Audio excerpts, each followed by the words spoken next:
दैत्य बोले हम तो तुम्हारी बात मानेंगे और किसी की नहीं मानेंगे। बोले तो तुम लोग लड़ना झगड़ना बंद करो, अमृत का कलश मुझे दो, मैं तुम्हें अमृत बांट दूंगी सब में बराबर बराबर। सो देखो मोहिनी की बातों में आगे राक्षस लोग अमृत का कलश दे दिया। सब लोग लाइन लगा के बैठे थे। दैत्य भगवान मोहिनी ने कहा देखो मेहनत तो देवताओं ने भी की है समुद्र मंथन में, अगर तुमको बुरा न लगे तो ऊपर ऊपर का पतला पतला अमृत देवताओं को पिला देती हूँ और नीचे का जो गाढ़ा गाढ़ा है असली माल जो है वो आपको पिलाऊंगी। देवता बोले हाँ हाँ हाँ ऐसा ही कर लो जाओ। भगवान की बातों में फंस गए। देवताओं के पास में आए भगवान मोहिनी और बोले देखो जल्दी से लाइन लगाओ, बड़ी मुश्किल से रोक के आया हूं थोड़ी देर के लिए उनको। देवता लोग लाइन में लग करके अमृत पान कर रहे थे, भगवान मोहिनी अमृत पिला रहे थे। सूर्य और चंद्रमा के बीच में एक राक्षस है सुरभानु। ये सुरभानु नाम का दैत्य बीच में आकर के बैठ गया और बैठ गया उसने तो अमृत पी लिया आधा। तो बाद में पता चला ये राक्षस है। अरे अमृत पी गया राक्षस हमारे बीच में बैठकर भगवान की उंगली से सुदर्शन चक्र निकला, 2 टुकड़े कर दिए, धड़ से सिर ही अलग कर दिया। लेकिन अमृत पी लिया था ना तो धड़ भी जीवित रहा और सिर भी जीवित रहा, मरा नहीं। 9 ग्रह में गिनती आती है, एक राहु बन गया दूसरा केतु। कि ब्रह्मा मुरारी त्रिपुरांतकारी भानु शशि भूमि सुतो बुधश्च गुरुश्च शुक्र शनि राहु केतवे सर्वे ग्रहा शांतकरा भवन्तु।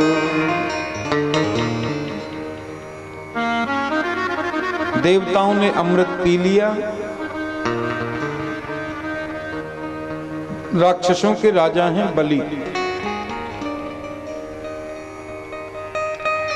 बलि महाराज कर्म पे हाथ रख के बैठे हैं। शुक्राचार्य ने कहा क्या हुआ? बोला देवताओं ने तो अमृत पी लिया। बोले तो फिर क्या हो गया? हम उनको कभी मार नहीं सकते। अब शुक्राचार्य बोले मार नहीं सकते तो क्या है, जीत तो सकते हो। जाओ मेरा आशीर्वाद है, स्वर्ग पर चढ़ाई कर दो। तो राजा बलि ने स्वर्ग पर चढ़ाई की और स्वर्ग को एक बार पुनः फिर अपने कब्जे में ले लिया। देवता बेचारे फिर मारे मारे फिरने लगे। देवता और दैत्य दोनों कश्यप ऋषि की तो संतान है। 13 पत्नियां थी कश्यप जी के। दिति, अदिति, तनु, काष्ठा, सुरसा, इला, कद्रु, बिनता आदि 13 पत्नी थी।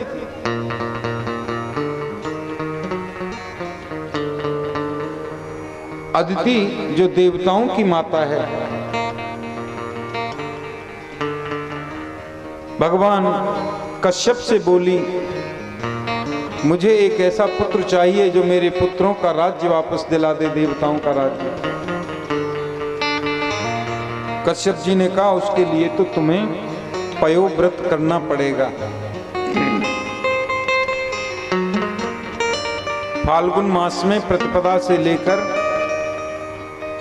त्रयोदशी पर्यंत एक व्रत किया जाता है, केवल दूध पीकर के वो व्रत होता है। 12 दिन का व्रत होता है, जमीन पर सोना, ब्रह्मचर्य का पालन करना, केवल दूध पीना। ऐसा व्रत करने से सुंदर पुत्र की प्राप्ति होती है, ऐसा भागवत में लिखा है। इसको बोलते हैं पयोव्रत। अदिति माता ने पयोव्रत किया, यज्ञेश भगवान का पूजन किया, भगवान विष्णु का। तो देखो साक्षात भगवान नारायण ही माता अदिति के यहाँ बामन बन करके प्रकट हो गए। बोलिए बामन भगवान की जय। कि श्रोणायाम श्रवण द्वादश्याम मुहूर्ते अभिजित प्रभु सर्वे नक्षत्र ताराध्या चक्रोस्तजन्म लक्षणम। जिस समय बामन भगवान का अवतार हुआ, भादों का महीना, शुक्ल पक्ष, द्वादशी का दिन, मंगलवार, और दिन के ठीक 12 बजे माता अदिति के कक्ष में बामन प्रभु का अवतार हो गया। कि तम बामनम तम बटुम बामनम दृष्ट्वा मोदमाना महर्षयः कर्माणि कारयामासु पुरस्कृत्य प्रजापतिम्। सुनो, उधर क्या देख रहे हो, इधर देखो। बोलो जय गोपाल जी। वो भी यहीं आने वाले हैं, वहां से वहीं वापस थोड़ी जाएंगे,